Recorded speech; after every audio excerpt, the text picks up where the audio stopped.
আসসালামু আলাইকুম। আপনারা সবাই কেমন আছেন? আশা করছি ভালো আছেন। আজকে আমরা চলে এসেছি পাতাকপি পিঠার রেসিপি নিয়ে।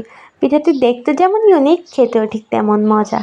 তো চলুন দেখে নিই কীভাবে এই ইউনিক পাতাকপি পিঠার রেসিপিটি তৈরি করে ফেলতে পারেন খুব সহজেই।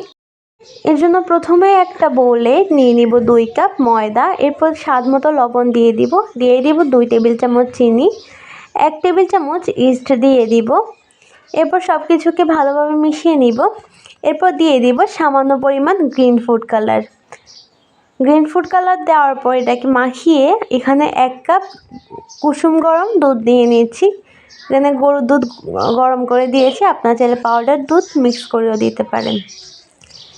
এখানে ডো বানিয়ে নিয়েছি। এবার ডোটাকে কিছুক্ষণের জন্য রেস্টে রেখে দিব। কিছুক্ষণ রেস্টে রাখার পর ডোটা অনেকটাই ফুলে গিয়েছে। এবার আমরা এই ডোগুলোকে রুটির শেপে ছোট ছোট করে রুটি বেলে নিব ডোগুলো দিয়ে। যেভাবে সবুজ ডোটা বানিয়েছি ওই সেমভাবে সাদা ডোটা বানিয়েছি, শুধু ফুড কালারটা ইউজ করিনি। এবার সাদা ডোটা থেকে আমরা ছোট ছোট অংশ নিয়ে লম্বা লম্বা লতা বানিয়ে নিচ্ছি। লতাগুলো বানিয়ে টুকরো টুকরো করে কেটে নিব। এবার যে সবুজ কালারের রুটিগুলো বেলেছিলাম ওই রুটিগুলো নিয়ে সাদা কালারের লতাগুলো পানি দিয়ে আস্তে আস্তে সবুজ কালারের রুটিটার পিছনে আস্তে আস্তে করে লাগিয়ে দিব। পাতা বানিয়ে নিচ্ছি। একইভাবে অনেকগুলো পাতা বানিয়ে নিয়েছি। এবার যে সাদা ডোটা রেখেছিলাম ওটা দিয়ে ছোট ছোট রুটি বেলে নিয়েছি। এবার আগে থেকে নারকেলের পুর বানিয়ে রেখেছিলাম, এই পুরটা সাদা ডোটার মাঝে দিয়ে সাদা ডোটার মুখটা অফ করে দিব।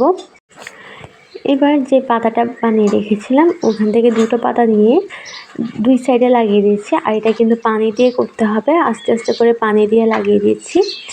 2টা পাতা 2 সাইডে লাগিয়েছি আর 2টা পাতা বাকি 2 সাইডে লাগাচ্ছি। আপনারা দেখে নিশ্চয়ই বুঝতে পারছেন কিভাবে করছি।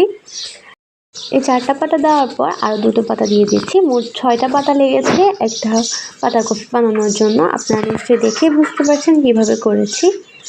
তো পাতাকপি আমার একদম রেডি। ঠিক একইভাবে অনেকগুলো পাতাকপি বানিয়ে নিয়েছি। সবগুলি পাতাকপি পিঠা তৈরি করে নিয়েছি। আপনাদেরকে একটু দেখিয়ে দিচ্ছি কেমন হয়েছে এগুলো। এবার একটা রাইস কুকারে পানি দিয়ে দিয়েছি। পানি দিয়ে এর উপরে পানিটা গরম হয়ে গেলে এর উপর পাতাকপিগুলোকে এক এক করে দিয়ে দিব।